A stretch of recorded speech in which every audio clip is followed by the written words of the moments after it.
iglesia del Señor, cálzate tu armadura, pues en Jesús, nuestro gran capitán, está nuestra fortaleza. Con el escudo de la fe, al diablo no hemos de temer. Ejército armado de amor, ve y alcanza a los perdidos.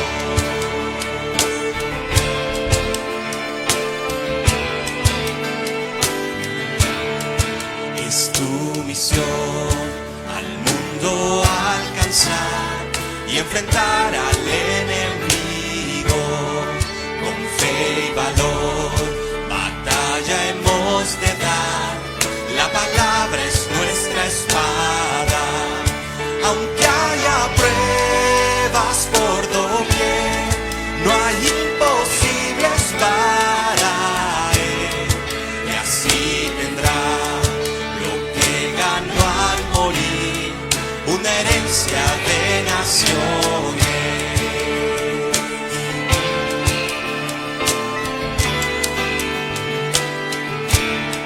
Y allí en la cruz de amor y compasión, vemos a Cristo asolado, mas aplastados yacen ya los pies del Señor sus enemigos. Conquistador se levantó, es Cristo quien resucitó. Se cantará su triunfo hasta que todo ojo pueda verlo.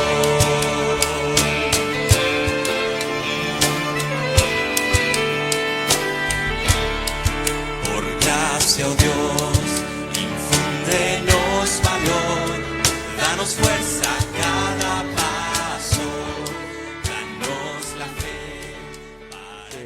Hermanos, espero que estén bien en este día jueves. Estamos acá con ustedes una vez más, después de un largo tiempo que no salíamos por este medio, gracias a Dios, porque Dios nos restauró, dándonos la salud, y también continuamos con nuestras reuniones cada domingo de una manera presencial a las 10:30 de la mañana y por la tarde a las 6. Todavía mantenemos nuestras reuniones el día jueves como hoy, virtualmente, así que no dejen de conectarse. Y también, como ustedes saben, nosotros los días jueves oramos, y si tiene motivo de oración, envíelo ahí donde aparece en estos momentos número de teléfono por WhatsApp. Si no sale en el momento, seguramente va a estar saliendo en las siguientes reuniones su motivo de oración. Entonces, de paso también quisiera dejarles saber de que estamos agradecidos porque ha orado por nosotros, por la congregación, y podemos continuar ahora fieles al Señor con ustedes como en esta noche. Vamos a continuar con nuestro estudio bíblico del día jueves. Lo único que también quería decirles es que vamos a tomar un tiempo de oración en esta noche. Van a aparecer en pantalla en estos momentos los motivos de oración. Vamos a ir al trono de la gracia.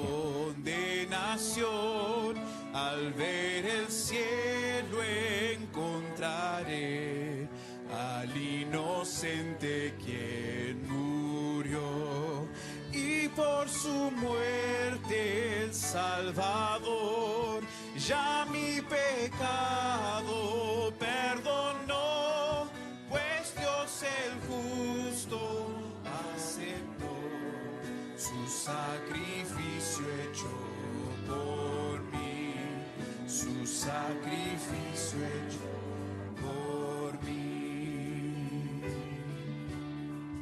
Y aquí el Cordero Redentor, quien al morir resucitó, el inmutable gran yo soy, el Rey de gloria y majestad. Unido a él no moriré, pues con su sangre me compró, mi vida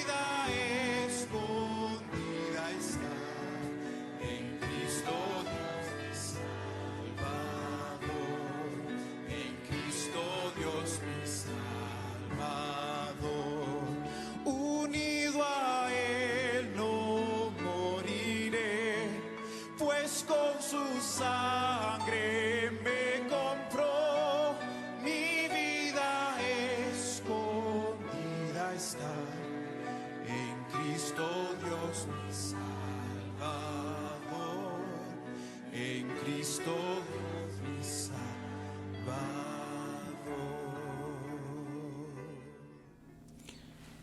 Muy bien, entonces vamos a abrir nuestras Biblias acá en el libro de Hechos, capítulo 17. Hechos capítulo 17 en esta noche.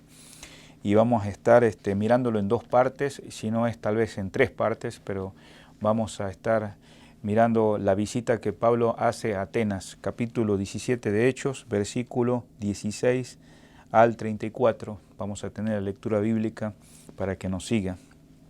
Muy bien, la palabra de Dios dice así: mientras Pablo los esperaba en Atenas, su espíritu se enardecía viendo la ciudad entregada a la idolatría. Así que discutía en las sinagogas con los judíos y piadosos en las plazas cada día, con los que concurrían, y algunos filósofos de los epicúreos y de los estoicos disputaban con él, y unos decían: ¿qué querrá decir este palabrero? Y otros parecen que es predicador de nuevos dioses, porque les predicaba el evangelio de Jesús y de la resurrección. Y tomándole, le trajeron al Areópago, diciendo: ¿podremos saber qué es esta nueva enseñanza de que hablas? Pues traes a nuestros oídos cosas extrañas, queremos pues saber qué quieres decir esto. Porque todos los atenienses y los extranjeros residentes allí en ninguna otra cosa se interesaban, sino en decir o en oír algo nuevo. Que el Señor bendiga su palabra en esta noche, y ahí donde está nos puede acompañar en oración para continuar con el estudio bíblico, y ahí mientras se está conectando, acompáñenos en este tiempo de oración. Vamos a orar en esta noche. Padre amado, te damos gracias por este privilegio de tener este medio para poder salir cada jueves como hoy en el estudio bíblico. Y Padre amado, tú eres el centro de nuestras vidas. Gracias, Señor Jesús, por morir en la cruz del Calvario, derramar sangre preciosa y ser sepultado y resucitar al tercer día, y hoy a través de tu obra haber sido reconciliado, perdonado, rescatado y tener la vida eterna. Y como tu palabra nos dice que esta es la vida eterna, que te conozcan a ti, el único Dios vivo y verdadero, queremos conocerte más, aquellos que un día hemos sido iluminados, hemos podido entender, Señor, y nos has alcanzado. Ayúdanos, Señor, te pedimos por cada uno de los que están escuchando y mirando en línea en esta noche, que después de terminar este estudio no sean iguales, sino que crezcan espiritualmente. Pero también te rogamos, si hay alguien que no te conoce, que hoy sea el día de su salvación. Gracias, Señor, por poder estar en este medio. Te pedimos su bendición hasta el final del estudio bíblico, y las gracias le damos en el nombre precioso de Cristo Jesús. Amén. Muy bien, estamos entonces en el libro de Hechos, capítulo 17, versículo 16. Probablemente algunos de ustedes ya han leído este pasaje. Como ustedes saben, el libro de Hechos está escrito por el doctor Lucas, y vemos cómo la gran comisión se va cumpliendo en las palabras que el Señor Jesús dijo en capítulo 1, versículo 8, y me seréis testigo en Jerusalén, después en Judea, Samaria, y también hasta lo último de la tierra. Y justamente ahora que estamos en este pasaje, la palabra de Dios se sigue extendiendo desde el libro de Hechos capítulo 10, con la conversión de Cornelio, y después viendo cómo Pablo, después de muchos años de servir al Señor, llega a la iglesia de Antioquía, y son encomendados a la obra de Dios para poder salir con Bernabé y Juan Marcos y también Lucas, para poder hacer el ministerio en diferentes lugares extranjeros. Y entre esos estamos mirando en esta noche que en el capítulo 17 llega a algunos lugares que tienen que ver con los lugares de Macedonia, que a través de la Biblia lo escuchamos, y eso es Tesalónica, Berea, y ahora vemos acá que Pablo llega a este lugar de Atenas, según el versículo 16. Entonces Pablo no había planeado esta visita en Atenas, sino que su presencia, al poder él estar allí, como lo estamos mirando en el 16, la razón es que él allí obedeció a la necesidad de salir a Macedonia, con el fin de avisar más de todas las cosas que estaban aconteciendo. Cuando nosotros miramos en el versículo 16 que él estaba en espera en Atenas. Bueno, vamos a ver con quién estaba y quién estaba esperando. Para que él pudiera evitar esos alborotos, evitar aquellas cosas que estaban sucediendo, y si usted nota ahí, se estaban desarrollando más iglesias nuevas en los viajes que él estaba haciendo, nuevas congregaciones habían comenzado. Miramos en la conversión de Lidia de Teatira, el carcelero de Filipo en el capítulo 16 de Hechos. Entonces ahora él estaba esperando la llegada de sus compañeros. ¿Y quién eran? Silas y Timoteo. Sabemos que en el segundo viaje misionero, ahora Bernabé se va con su sobrino Juan Marcos, y bueno, Pablo se va con Silas, y también entre esos sus compañeros Timoteo. Y bueno, estaba mirando las oportunidades que podía haber en la ciudad, que era una ciudad metropolitana bien grande, conocida, y entre eso estaba Corintio también. Si usted va conmigo a Primera de Tesalonicenses, no deje por favor acá Hechos, capítulo 17, vamos a ir a Primera de Tesalonicenses, vamos a ir a unos libros más adelante. Dice la palabra de Dios en el capítulo 2, versículo 17. La palabra de Dios nos dice así en Primera Tesalonicenses 2, 17. Pero nosotros, hermanos, separados de vosotros por un poco de tiempo, de vista, pero no de corazón, tanto más procuramos con mucho deseo ver vuestro fruto. Por lo cual quisimos ir a vosotros, yo Pablo, ciertamente una y otra vez, pero Satanás nos estorbó. Entonces vemos acá que ellos querían continuar haciendo la obra en Macedonia, y entre eso en estas áreas de Tesalónica. Pero sobre todo, hablando de Pablo, volviendo al capítulo 17 de Hechos, él después de su conversión fue un creyente celoso por Dios. Entonces vemos acá de qué manera él estaba. Según el versículo 16, Pablo los esperaba en Atenas, pero dice su espíritu. Entonces, cuando está refiriéndose a ese espíritu que él tenía, es que su espíritu fue provocado. ¿Por qué? Porque al llegar a esa ciudad era una ciudad idolátrica. Estamos introduciendo esto para entrar profundamente a qué tipo de ciudad era. Nosotros sabemos que él llegó a Atenas, y ahí en Atenas había dioses, digamos que en este caso estaba Nenufar, también la hermosa Atenas tenía característica que abría sus pétalos en el cieno de la corrupción múltiple de cultos idolátricos. Entonces, en esos lugares hasta había albergues de demonios, entonces llamados los lugares de abominación en esta ciudad que vamos a mirar en esta noche. Entonces vemos que también era muy candente, y había en esos lugares también hebreos, y bueno, alguien dijo esto, llamado Noel Lyon, un hombre que ya falleció hace mucho tiempo atrás. Dice que miles de los que visitan hoy en la actualidad, hablando de la área de Europa, millones de cristianos que pasan por alto esto, es que Europa necesita el Evangelio hoy como en la época de Pablo, y lo vamos a ver. Por eso no debemos atrevernos a perder oportunidades, digamos, queridos hermanos. Entonces estamos acá en el capítulo 17, en el versículo 16, vemos que dice la ciudad. ¿Qué ciudad era? Según dice acá, en Atenas. ¿Y dónde se encontraba Atenas? Digamos, bueno, Atenas estaba en un periodo, digamos, en aquellos días que estaba declinando en ese tiempo, porque aún todavía no se la reconocía como un centro cultural y de educación.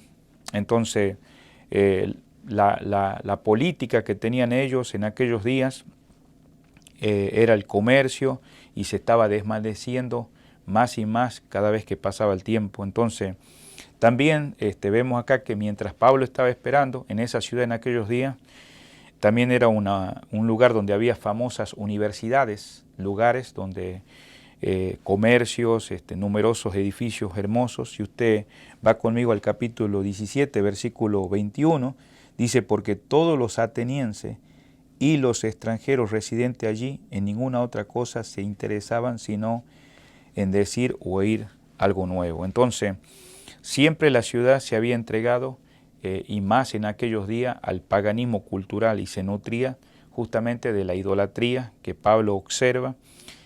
También la gente quería saber qué filosofía nueva había. No cabe duda que uno de esos recorridos de estas ciudades llegó a Acrópolis, donde estaba Partenón. ¿Y quién era este? O sea, el templo de Palas, Atenas, una estatua, un ídolo que tenía en aquellos días de marfil y de oro de esta diosa. Para los griegos para ellos representaba, para aquella cultura, para estos griegos, una personificación de la sabiduría divina. También había otros dioses, digamos, que junto a ella estaba Zeus de Olimpia, eran dioses de aquellos días. Y su imagen, digamos, de este otro dios, Zeus, estaba esculpida y que daba la sensación que poseía una suprema sabiduría, impactaba aquellos días. También había una enorme cantidad de dioses que si en esta noche nos pusiéramos a describir a cada uno de ellos, no terminaríamos con el estudio bíblico. Y todo esto estaba saturada la ciudad. Entonces, vemos acá en esta noche que a pocos pasos de esta Acrópolis se levantaba también Ereteón, otro dios dedicado a la diosa que había de surgir también de la vegetación de Grecia. Otro también que se levantaba en aquellos días era de la compasión, y pudimos encontrar también en el templo dedicado, entre esa ciudad tan grande, a Augusto, el emperador de Roma, donde se le rendía también culto a este emperador pasado. Entonces, todo Atenas, cuando hablamos la situación en aquellos días que Pablo llegó, era un lugar sagrado de templos, de ídolos, de altares y de cultos a diferentes religiones paganas, de tal manera que era de ellos salir a la calle y no poder decir que no podían ver que en todo lugar había un lugar dedicado a dioses diferentes. Además de esto, Atenas era la capital religiosa de aquellos días para todo el mundo. Una persona que le gustaba hacer bromas dijo esto, que Atenas era más fácil hallar un dios que a un hombre. Y por eso vemos que Pablo vio acá en el versículo 16 a la ciudad entregada ¿qué? A la idolatría. Entonces la ciudad estaba dado ¿a qué? A la idolatría. ¿Qué quiere decir que estaba dado a la idolatría? Quiere decir que estaba cubierta de ídolos. Es decir, que la ciudad estaba tan lleno que eran más los ídolos que los habitantes. Un escritor de aquellos días, Petronio, contemporáneo de la corte de Nerón, decía sátíramente que era más fácil hallar un dios en Atenas que a un hombre, como dije hace un ratito. Por eso Pablo, su espíritu, dice, se conmovió. Si usted nota ahí, ¿por qué? La expresión cuando dice que su espíritu enardecía, está hablando de algo que se conmovió el espíritu de Pablo. ¿Por qué? Porque miró la situación. La primera impresión que le causó a Pablo es que dejaron en la mente de Pablo las obras maestras de todo ese arte humano, en la cual fue algo que él, una repugnancia, ¿no? Pues toda esta majestad y hermosa se había puesto entre el hombre y el Creador. Y cuando hablamos la palabra idolatría, estamos hablando quién ocupa en el lugar del corazón del ser humano. Más allá de Zeus que mencionamos de otros dioses como Júpiter y tantos dioses que ellos tenían y que representaban, hoy en día también tenemos dioses en nuestras vidas, más allá de las religiones. Sabemos que cuando hablamos de idolatría es aquel en la cual nosotros tenemos una pasión, vivimos para ello, nos postramos, es el centro principal de nuestras vidas. Entonces, la lucha en la cual Pablo podía ver que su espíritu se conmovió es ver cómo se había puesto entre el hombre y el Creador y había atado más firmemente a sus dioses que no eran Dios. Por eso con el primer contacto, cuando él puede ver en esa espera que la ciudad estaba entregada a la idolatría en el versículo 16, vemos acá que el Espíritu de Cristo, ¿no?, que estaba obrando en Pablo, estaba haciéndole ver cómo el ser humano en su arte, en su idolatría, no podía tener lo que realmente debería tener. Por eso la palabra de Dios dice acá en el Nuevo Testamento, en los Evangelios, que la puerta es ancha y hay una puerta angosta. La puerta ancha, muchos están yendo a la perdición. Entonces, por eso vemos claramente que Pablo, su corazón estaba enardecido, viendo cómo la gente estaba entregada a la diferente idolatría. Y quisiera llamarle la atención, querido hermano, cómo está usted mirando a la sociedad actual en la cual está moviéndose, cuando va a su trabajo, cuando va a la universidad, cuando está estudiando en la escuela. En medio de esta pandemia que vivimos actualmente, la situación en la cual, cómo el mundo, el ser humano está enfrentando esta situación. Y muchas veces hay ídolos que nosotros nos estamos refugiando y no estamos realmente buscando o tampoco estamos escuchando al verdadero Dios. Y por eso vemos que su corazón, su espíritu se enardecía de Pablo. Esperamos que usted, su espíritu se conmueva, querido hermano, por aquellos seres queridos, amigos, compañeros de trabajo que necesitan conocer al verdadero Dios.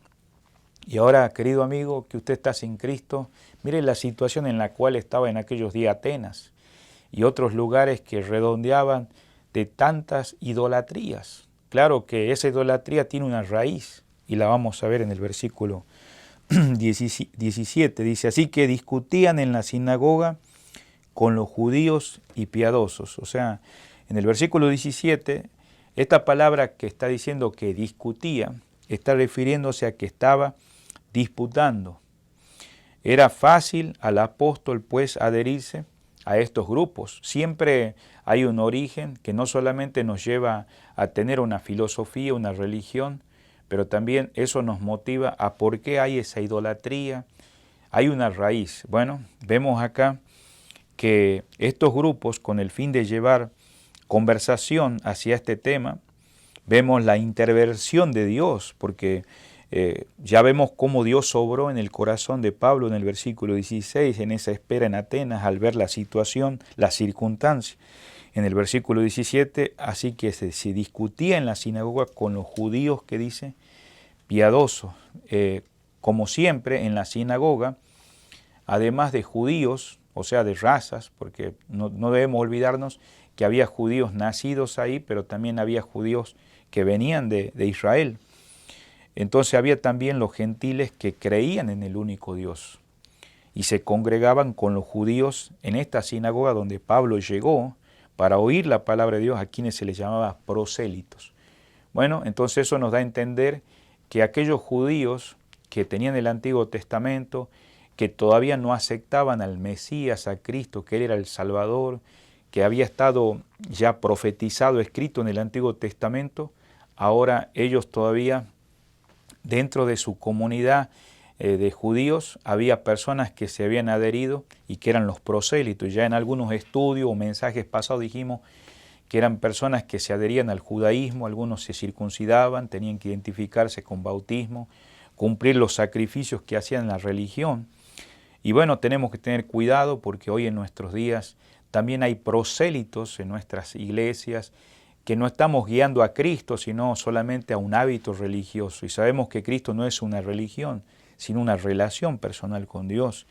Entonces, Pablo llegó en ese lugar para poder hacerle ver la necesidad en ellos de que reciban al Señor por medio de escuchar el Evangelio y Dios obrando en los corazones a través de la muerte y resurrección de Cristo. Y por eso dice que en el versículo 17, que él llegó a ese lugar donde había judíos, pero también piadosos, hablando de prosélitos, en la sinagoga. Entonces, la sinagoga con los judíos. El sentido acá del término que dice acá, así que, no significa que se fue a los judíos. Acuérdate que Pablo, después Dios le reveló claramente que Dios tenía un plan y era alcanzar a los gentiles. Pero también vemos que los gentiles estaban sumidos en la idolatría por esa influencia que había en Atenas. Es que realmente en aquellos días era tanta la presión de la religiosidad, de la filosofía.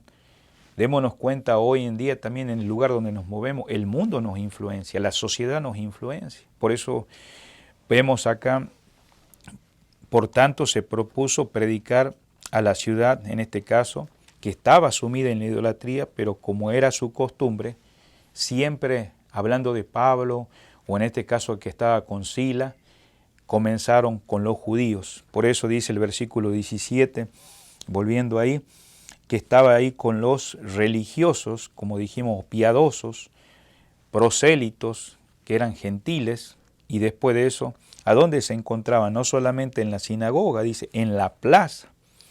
La plaza, digamos, en aquellos días era lo que le llaman el agora, o sea, el lugar de reuniones públicas, donde la gente iba a esos lugares y siempre estaban pendientes. Pablo se iba al agora, es lo que está diciendo en el versículo 17. Era la plaza pública de aquellos días, también para dialogar con los visitantes que visitaban Atenas. Algunos iban ocasionalmente, concurrían ahí. El agora en Atenas era bien famoso. Es como poder decir, vos venís de un pueblo o venís de una ciudad, siempre hay una plaza, un lugar de concentración.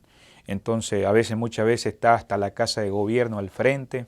Entonces ahí se concentra las personas y estaba situada justamente a los pies del Areópago. Ya vamos a ver unos minutitos más qué es eso, el Areópago, que era próxima a la Acrópolis, era el lugar donde se discutía, era el lugar donde se trataba todos los asuntos nuevos, e inclusive hasta se podía hablar de opiniones orientadas filosóficamente, y todo con un diálogo para saber algo nuevo. Y si usted nota ahí donde Pablo llegó, también dice, y en la plaza, dice, cada día con los que concurrían. O sea que cada día no iban así, como decir, bueno, por esa razón, pero también algunos llegaban por casualidad ahí. Esto y otros grupos de filósofos acudían a este lugar que dicen la plaza o al agora. ¿Para qué? Para ver las diferencias de opiniones que había, discutir, y allí concurrían también muchas personas que le agradaba, inclusive no solamente ir a discutir o a intercambiar opiniones, sino también a oír, ¿no? Como curioso decir, bueno, qué filosofía o qué nuevos dioses están presentando, y podían participar ordenadamente si lo deseaban, ¿no? Entonces, con estos visitantes que dijimos al principio, ocasionales, que llegaban a la agora o a esa plaza, hablaba Pablo en conversaciones también privadas, porque esa es otra manera de compartir las buenas noticias del Evangelio. Entonces, o en algún círculo más amplio también, porque había también mucha concurrencia, anunciando el Evangelio y hablando de la obra y la muerte de Jesús. Entonces, si estamos entendiendo en esta noche, amado hermano y amigo, entonces Pablo llegó a estos lugares, ahí en Atenas. Ahora nosotros sabemos que en nuestros días, mirando la situación y cómo Pablo aprovechó ese tiempo de espera y la condición de la ciudad y de la misma nación, entonces nosotros podemos ver la situación hoy actual también.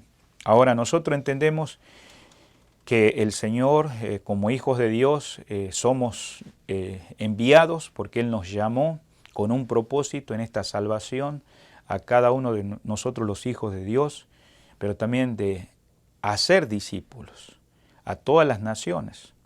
Ahora, Dios en ningún momento puso una manera de hacerlo, y entendemos que esa manera cambia en el contexto donde nos manejamos, sea donde vos estás ahí viviendo en algún país latinoamericano o posiblemente en algún área de Europa, o aún aquí donde nosotros estamos en los Estados Unidos. Inclusive en nuestros días con la pandemia ha habido tantos cambios en todo aspecto de la vida, ¿no? Hablando de escuelas, universidades, aún de los trabajos y aún en nuestras reuniones, como nos estamos reuniendo presencialmente, virtualmente.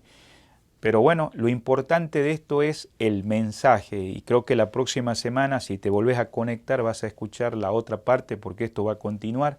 Pero lo que quiero decirte es que muchas veces el método, la forma que estamos llevando el Evangelio puede cambiar, pero el mensaje debe ser fiel, que es el Evangelio, muerte, sepultura y resurrección de Cristo. Y vemos que en esta situación, digamos, Pablo, al llegar acá, en la plaza, en la sinagoga o en una manera privada, o en un lugar de mucha concurrencia en la agora, como aprendimos en esta noche. Él estaba compartiendo las buenas nuevas.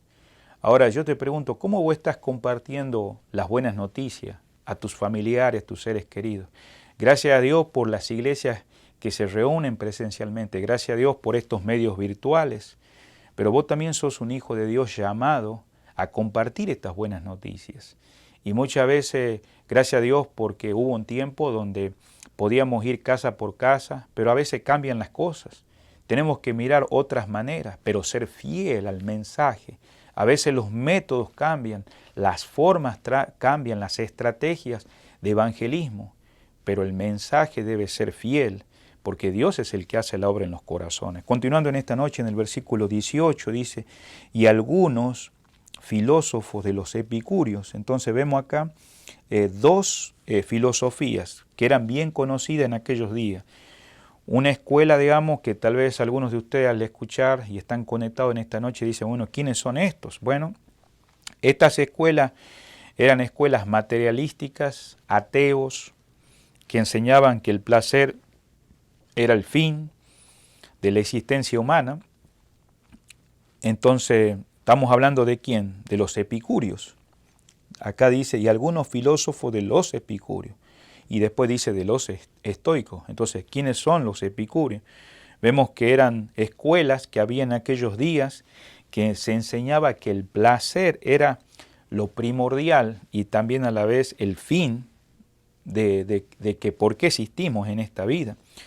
También ellos tenían principios que lo interpretaban por la razón humana, en un sentido que ellos refinaban eso, mientras que los sensuales, aquellos que le daban extremo al placer, lo explicaban en un sentido más agresivo, más tosco, diciendo eso es, tenemos que darle al placer. Entonces estos epicúreos no comenzaron en el tiempo que Pablo llegó. Esto antes de Cristo, entre los años 342 y 270, tuvo origen los epicúreos porque eran seguidores de Epicuro.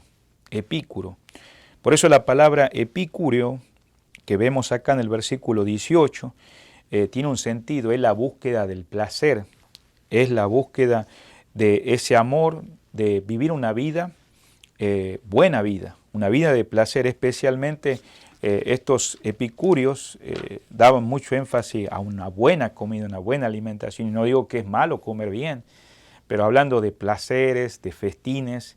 Y esta filosofía epicúrea incluía mucho más que eso, aparte de lo que estamos diciendo. Podríamos quedarnos esta noche hablando mucho de ellos, pero quisiéramos lo más básico que tuviera una idea de estas filosofías, que Pablo tuvo que confrontar dos muy importantes de las miles que había. En cierto sentido, su fundador Epicúreo tenía la idea existencialista. ¿Y qué quiere decir esto? Porque buscaba la verdad mediante la experiencia y no por el razonamiento. O sea que, en otras palabras, de acuerdo a la experiencia que él tenía, no importa que alguien tuviera la razón o las pruebas, ellos decían, es mi experiencia. Y los epicúreos en aquellos días y a través de la historia eran materialistas, eran ateos, y su objetivo en la vida para ellos, lo más importante era el placer. Para algunos el placer se refería excesivamente a lo físico. Para otros el placer también era excesivo, pero también para otros significaba una vida en la serenidad, en buscar la paz a través de este placer y libre de dolor y de ansiedad. Cuando los epicúreos, digamos, ellos hablaban de placer, era equivalente a la felicidad total de su vida. Entonces, por lo que en el tiempo buscaban todo tipo de maneras y de experiencias hasta sensuales, ¿no? Haciendo de esto la meta, la cosa más principal de su vida de estas personas. Entonces los verdaderos epicúreos también evitaban los extremos y procuraban disfrutar de la vida a lo máximo, ¿no? Manteniendo las cosas en equilibrio, pero el placer seguía siendo un objeto número uno de su vida. Nosotros entendemos, digamos, que esa realidad también en nuestros días, si la transportamos a 2000 años después a lo que vivimos hoy en día, muchos le han dado esta importancia a su vida, el placer, la experiencia, el no sufrir, el buscar a su manera, digamos, la serenidad, la paz, la tranquilidad. Y vivimos en una sociedad actual consumidora.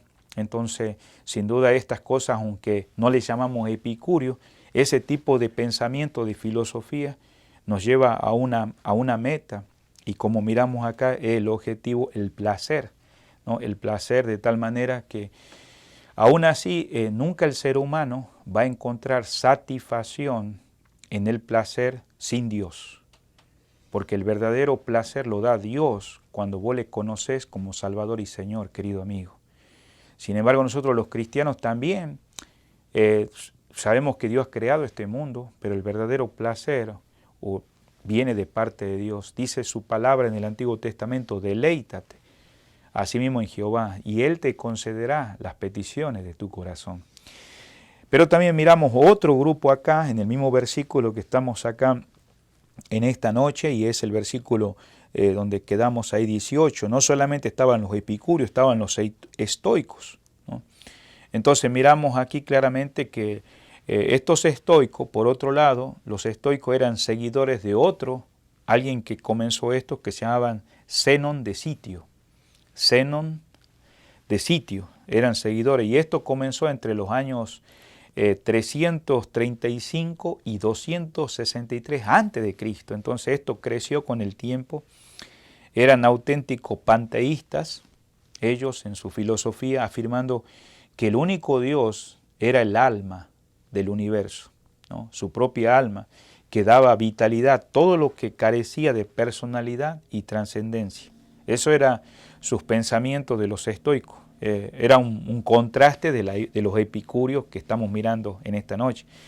Su escuela, digamos, como dijimos, eran célebres, eran severos para su persona, eran altivos, y el principio de ello era que el universo estaba bajo la ley de una férrea necesidad, el espíritu del cual se llamaba deidad.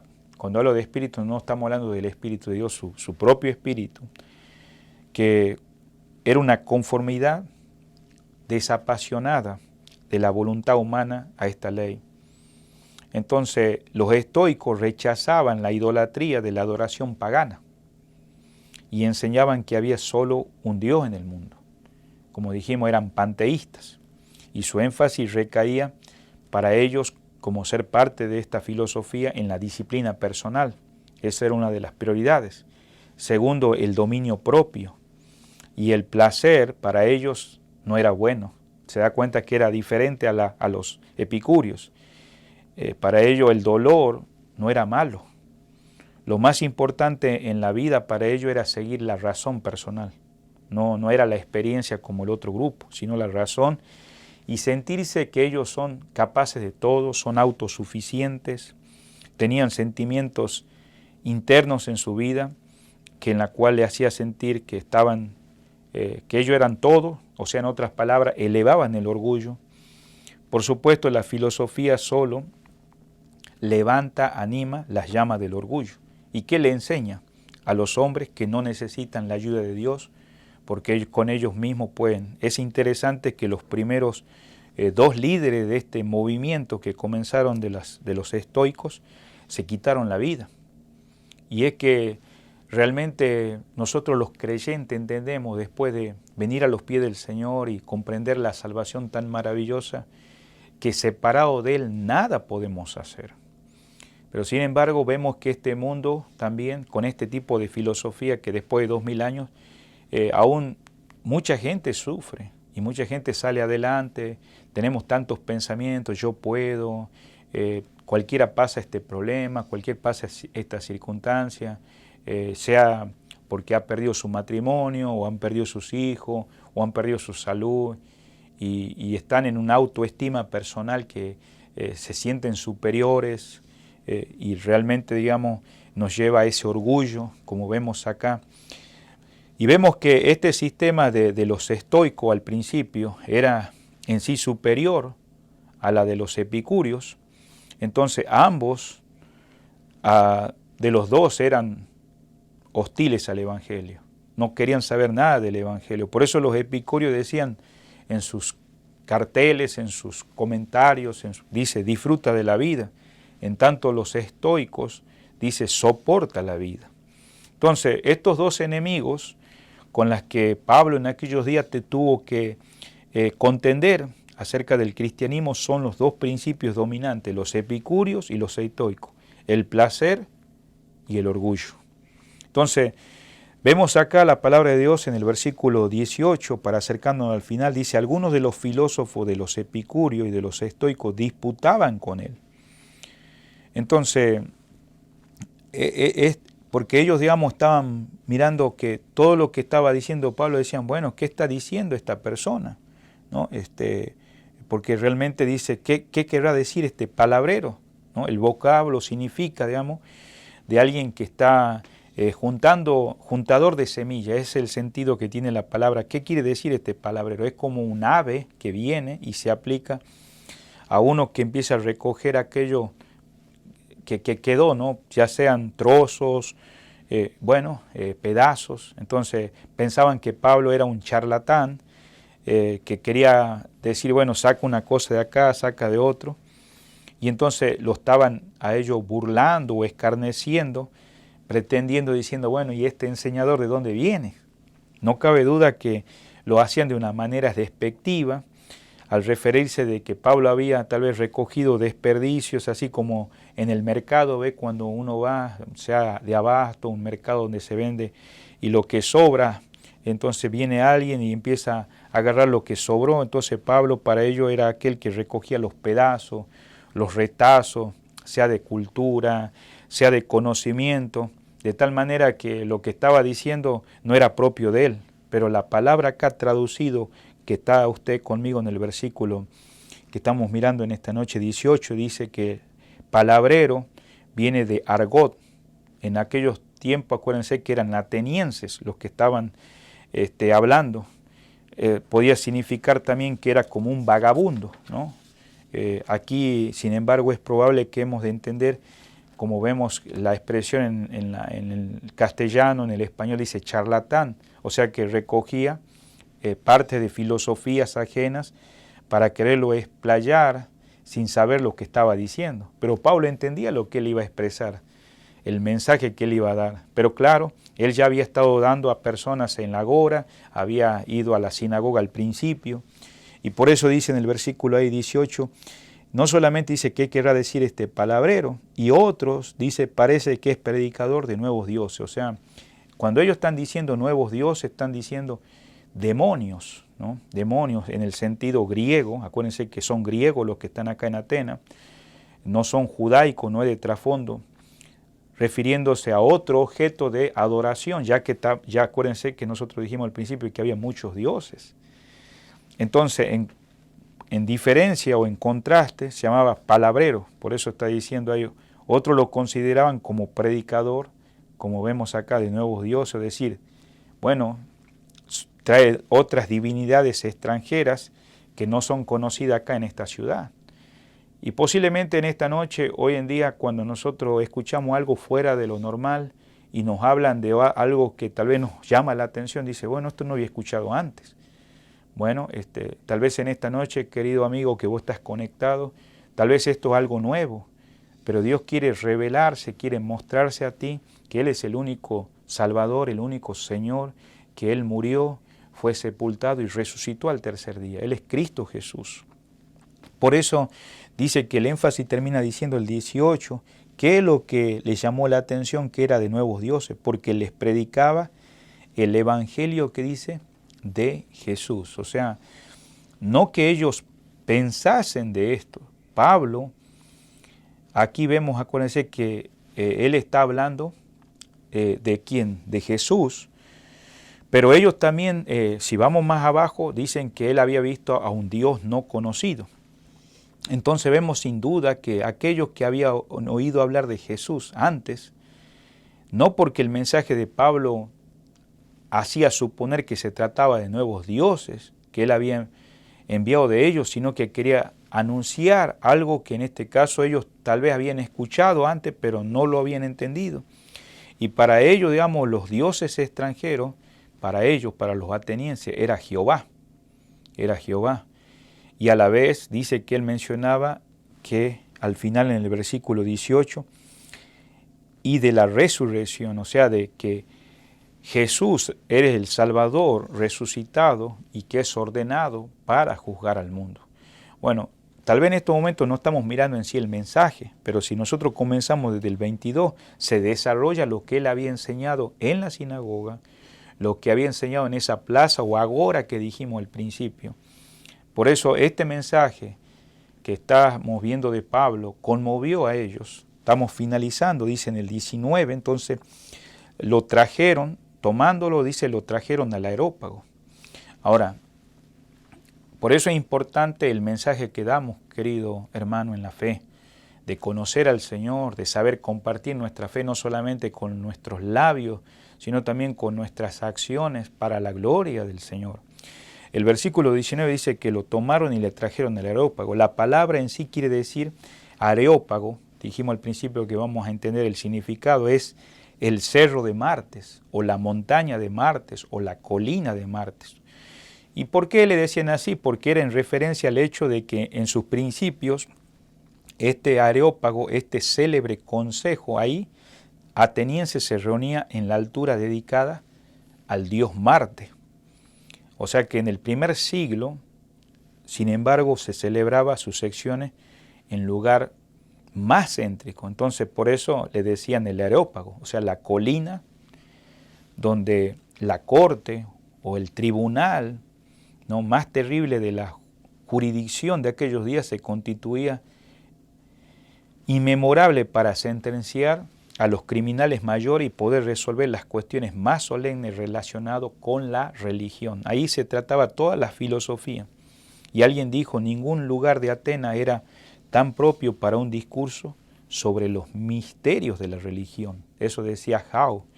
Entonces, vemos en el versículo 19 que lo tomaron y lo trajeron aquí a Pablo, ahí al Areópago. Entonces, este concilio, o sea, ese lugar de reunión que eran responsables en aquellos días de supervisar con detalle la religión, la educación de la ciudad.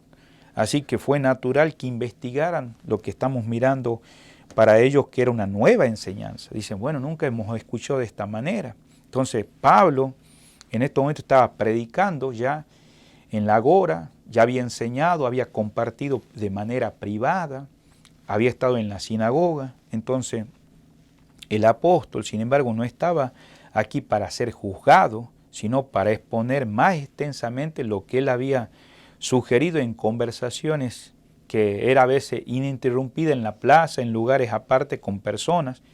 Entonces Pablo no estaba siendo sometido a un juicio. Tal vez podemos pensar, bueno, lo llevaron a la fuerza. No, de una manera amable. Los miembros del concilio solo querían que les explicara qué es lo que él estaba diciendo a la gente en la agora. Entonces ese era el motivo en el versículo que estamos mirando, 19. Entonces la pregunta es, ¿podemos saber esa nueva doctrina, Pablo, que nos estás compartiendo en esta ciudad en la que estás enseñando?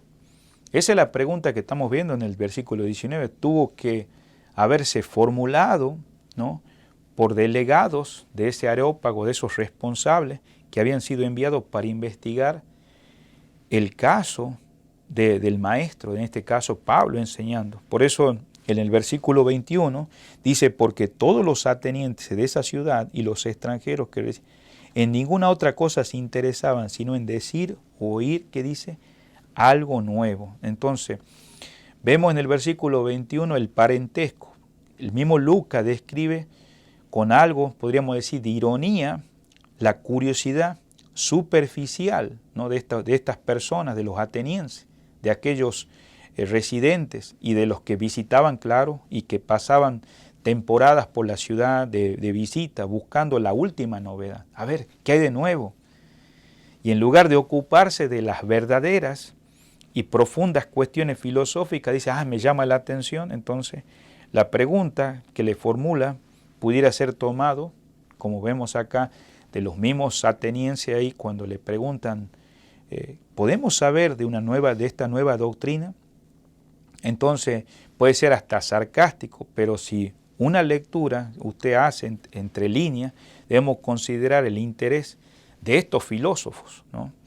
De conocer la doctrina que dice Pablo, estar predicando. Entonces, hay gente que le llama la atención a veces en nuestros días, así como llamó la atención Pablo ahí cuando llegó a esa ciudad. También vos estás llamando la atención como hijo de Dios ahí en ese lugar donde vivís, con tus seres queridos, con tus amigos. Somos diferentes.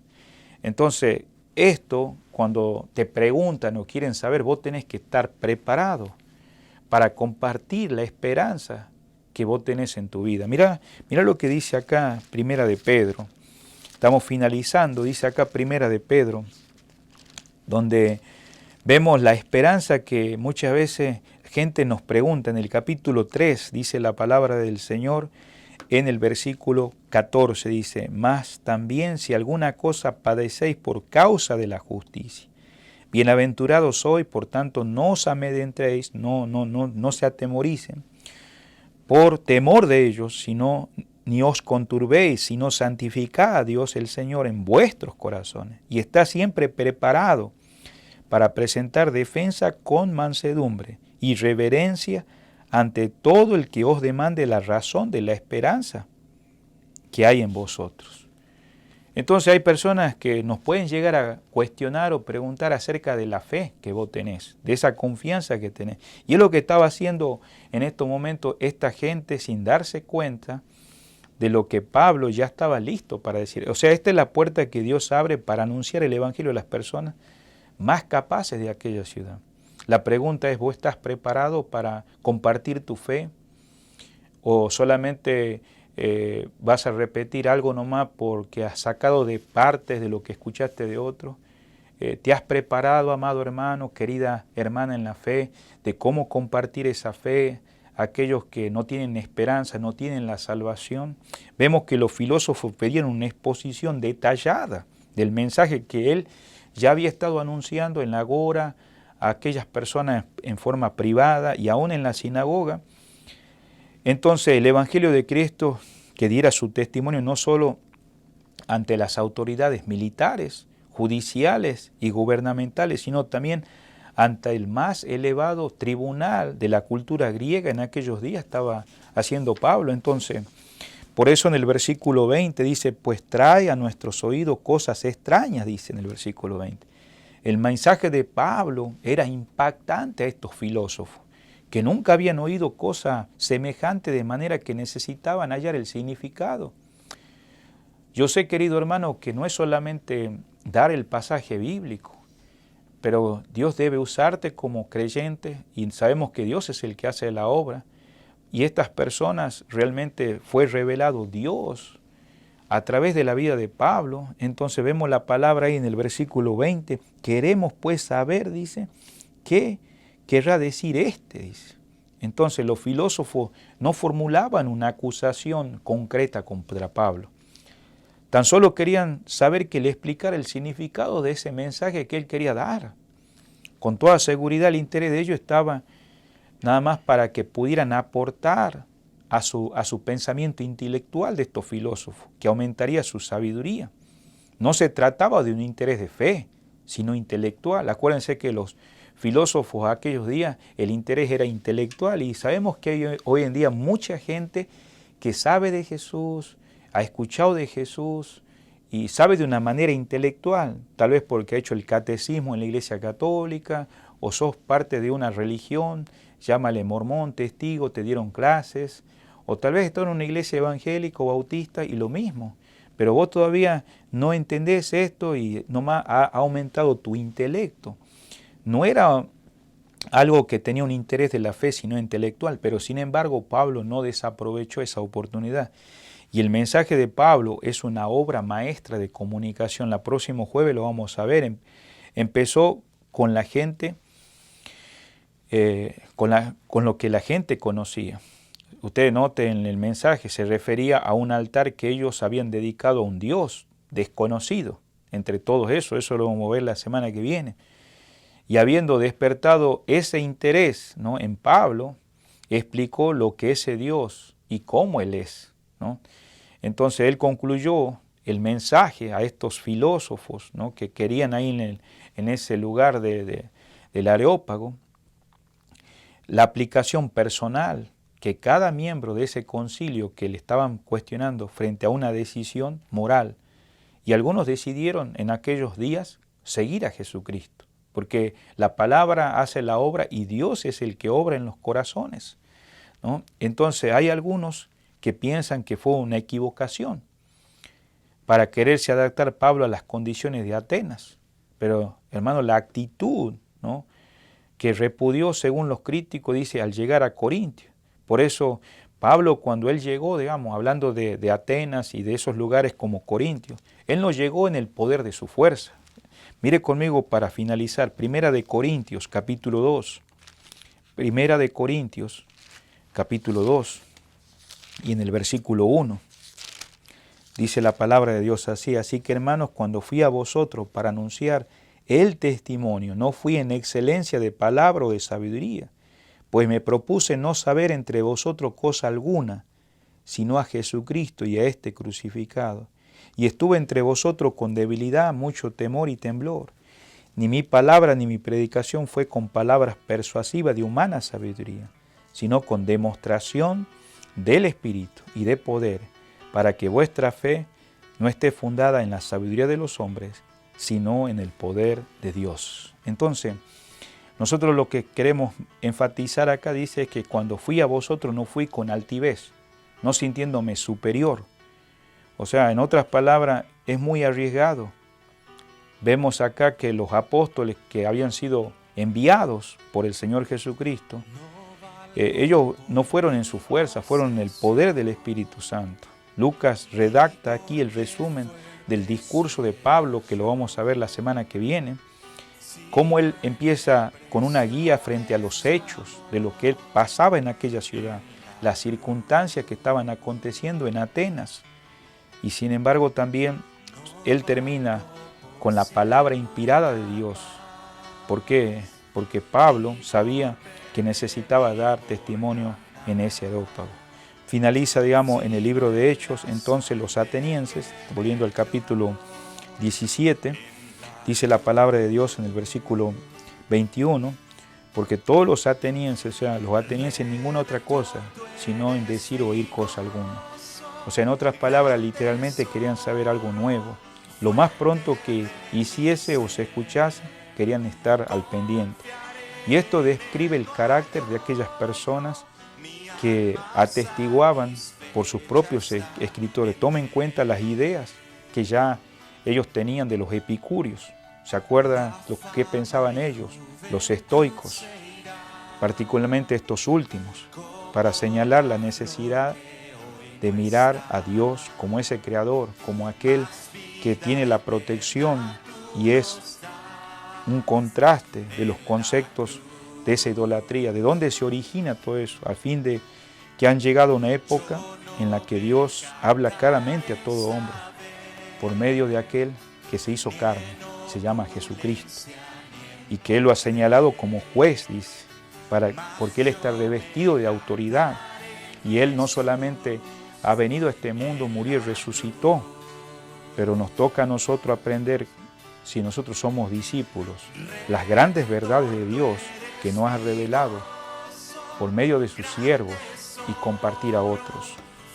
En esta noche yo te animo, querido hermano, a empezar a dar ese mensaje. Ahora Dios hará la obra en los corazones porque es la semilla. Querido amigo que estás en Cristo, tal vez vos estás buscando a Dios, pero estás buscando en el lugar equivocado. Escuchá este mensaje, las buenas nuevas. El Cristo en la cual tú lo conoces o has escuchado nombrar de Él murió, fue sepultado y quiere darte vida eterna y perdón de pecados y hacerte una nueva creación. Él no es una religión, es el Salvador del mundo. Él quiere reconciliarte de aquella rotura que hubo al principio en el Edén, cuando Adán y Eva pecaron, y a través de los siglos dice que la paga del pecado es muerte, no solamente muerte física, pero muerte espiritual. Y Él quiere darte vida porque Jesucristo es el camino, la verdad y la vida. Nadie puede ir a ese Padre si no es por medio de Jesús. ¿Le aceptarás o le rechazarás? Él un día volverá de vuelta según Hebreos 9:27. Y Él viene por aquellos que le esperan, pero aquellos que van a morir, dice, que está establecido que mueran una sola vez y después de esto el juicio. ¿Estás preparado para encontrarte con Dios? Te invito a que oremos en esta noche. Antes de finalizar, que Dios nos bendiga. Oremos. Señor amado, te doy gracias una vez más por estar en este estudio bíblico del día jueves. Bendice tu palabra. Gracias por aquellos que se conectaron. Te pido que cada uno de nosotros, como hijos tuyos, podamos estar compartiendo las buenas noticias. Ese mensaje tan glorioso, Señor, que un día también lo oímos. Y lo oímos no solamente de aquel que lo usaste como una persona, pero también tu palabra tomó vida y tu Espíritu Santo obró y nos iluminaste. Y pudimos, Señor, ahora pasar de muerte a vida. Y por eso, Señor, ayúdanos a que podamos tener los ojos tuyos y mirar lo que pasaba en el tiempo de Pablo en nuestros días, la situación en la cual muchas personas hasta tienen su propia idolatría. Y por eso, Señor, también te queremos rogar, si hay alguien en esta noche que se ha cansado o está buscando en otro lado, que te reciba como Salvador personal. Te pido que bendigas este final y nos ayude en esta semana que estamos finalizando. En el nombre precioso de Cristo Jesús. Amén. Querido hermano y amigo, nos miramos el domingo a las 10:30 de la mañana, horario de USA, y también a las 6 de la tarde. Que tenga buenas noches.